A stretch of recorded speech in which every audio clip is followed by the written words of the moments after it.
Okay friends, तो आज के इस वीडियो में मैं आपसे बात करने वाला हूँ कोई दवा रिएक्शन करे तो क्या करे। जी हाँ दोस्तों, कोई दवा रिएक्शन कर जाता है तो उसका इलाज कैसे किया जाता है, दवा क्यों रिएक्शन करती है, कैसे करती है, क्या क्या सिम्टम्स यानी कि लक्षण जो है वो हमारे को देखने के लिए मिल सकती है, इन सभी की जानकारी इस वीडियो में बिल्कुल ही आसान भाषा में दी जाएगी। तो अगर आप एक मेडिकल स्टूडेंट हैं या फिर से प्रैक्टिस करने वाले छात्र हैं तो दोस्तों ये वीडियो आपके लिए काफ़ी हद तक इम्पोर्टेंट हो सकती है। इवन मुझे तो लग रहा है कि ये सभी लोगों के लिए काफ़ी हद तक इम्पोर्टेंट है। तो वीडियो को अंत तक देखते रहिएगा। बाकी वीडियो में कुछ भी पसंद आती हो तो लाइक शेयर एंड सब्सक्राइब जरूर कर दीजिएगा, क्योंकि आपके एक लाइक और एक सब्सक्राइब से हमें काफ़ी सारा मोटिवेशन मिलता है। तो चलिए शुरू करते हैं।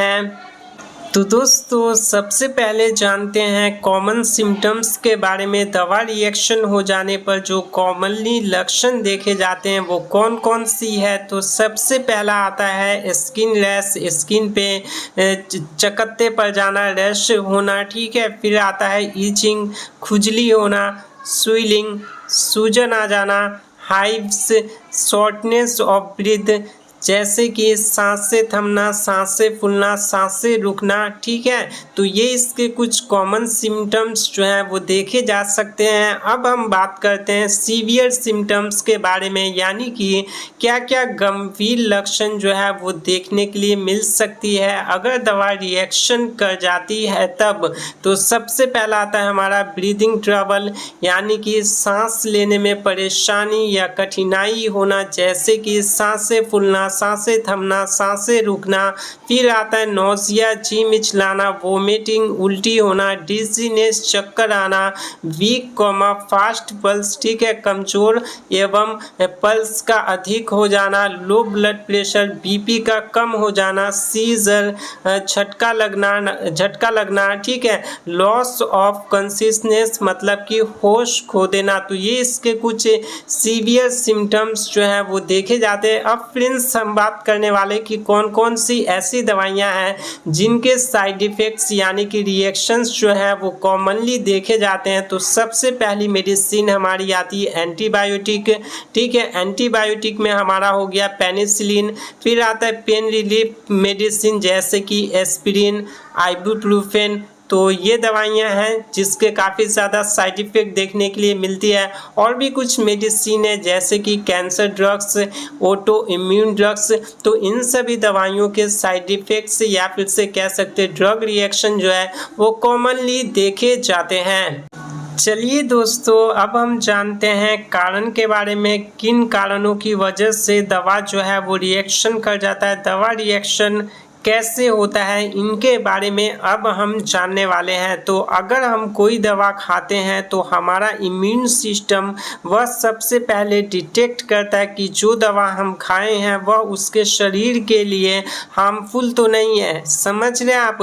अगर हमने कोई भी दवा खाई है तो हमारा इम्यून सिस्टम क्या करता है, सबसे पहले वो डिटेक्ट करता है कि जो दवा हम खाए हैं वह उसके शरीर के लिए हार्मफुल तो नहीं है। यदि हमारा इम्यून सिस्टम फाइंड करता है, समझ रहे हैं आप, डिटेक्ट करता है या फाइंड करता है कि वह दवा हार्मफुल है, तो उस कंडीशन में वह एंटीबॉडी उसके अगेंस्ट जो है वो बनने लगता है और इसी तरह से दवा जो है वो रिएक्शन कर जाता है। इन शॉर्ट आप काफ़ी आसान तरीके से समझिए।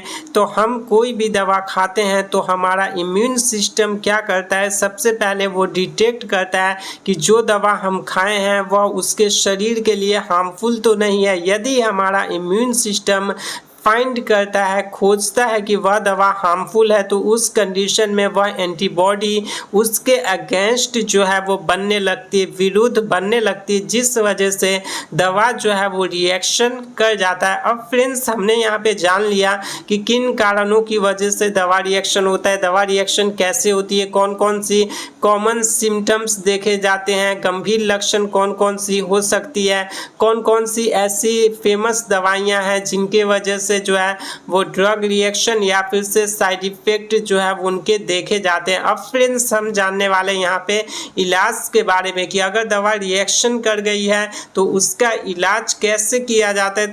तो सबसे पहली मेडिसिन हमारी एविल और डेक्सोमिथासोन इंजेक्शन है, जो कि एविल में फिनेरामाइन मेल्ट पाया जाता है और डेक्सोमिथासोन जो है वो डेक्सोना नाम से आती है, जिसका उपयोग एलर्जी सिम्टम्स, ईचिंग, खुजली होना, रैशेस, स्किन पे लाल लाल टाइप के धब्बे, चकत्ते पर जाना, अगर यहाँ पे दवा रिएक्शन कर गई है और ये सिम्टम्स लक्षण देखे जा रहे पेशेंट में, तब उस कंडीशन में एविल और डेक्सोमिथासोन इंजेक्शन को एक साथ मिक्स करके जो है वो पेशेंट को लगाते हैं। बाकी इसका रूट जो है वो आईवी रूट से दिया जाता है, यानी कि इंट्रावेंस नस के अंदर जो है वो इस इंजेक्शन को लगाया जाता है।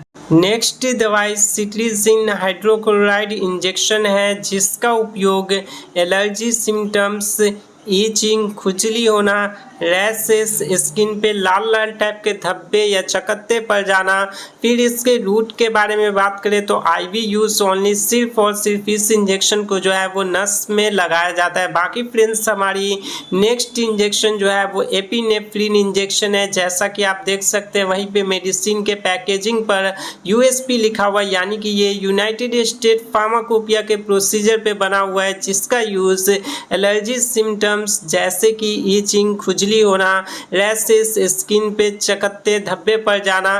ठीक है दोस्तों, अगर आप एक मेडिकल स्टूडेंट हैं या फिर से प्रैक्टिस करने वाले छात्र हैं तो आप स्क्रीनशॉट ले लीजिएगा, वहीं पर कॉपी में भी नोट डाउन कर सकते हैं लंबे समय तक याद रखने के लिए।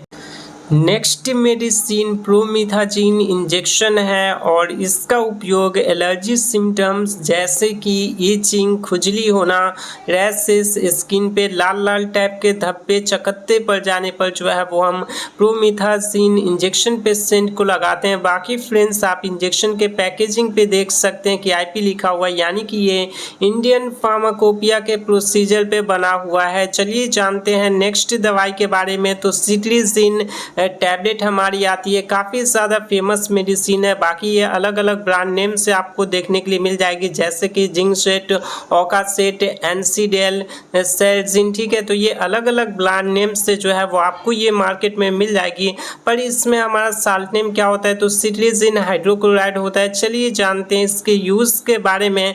तो एलर्जी सिम्टम्स जैसे कि स्नीजिंग, छींक आना, ईचिंग, खुजली होना, वाटरी आई, आंखों से पानी आना, रनी नोज, नाक बहना, तो ये इसके कुछ यूज जो हैं वो देखे जाते हैं। तो इन सभी में सिट्रीजिन हाइड्रोक्लोराइड का इस्तेमाल जो है वो किया जाता है।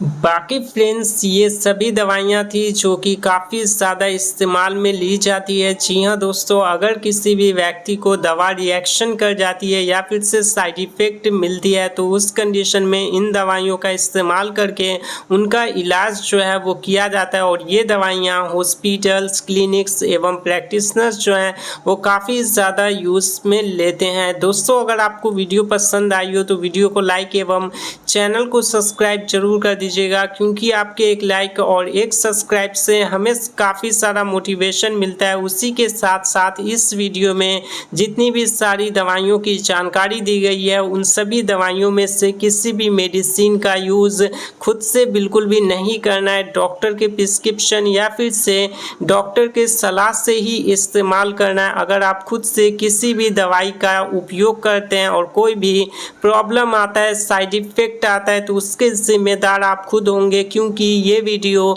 सिर्फ और सिर्फ एजुकेशनल पर्पस के लिए बनाई गई है। तो आज की इस वीडियो में बस इतना ही। मिलते हैं एक नई वीडियो में एक नए टॉपिक के साथ। तब तक के लिए जय हिंद, वंदे मातरम।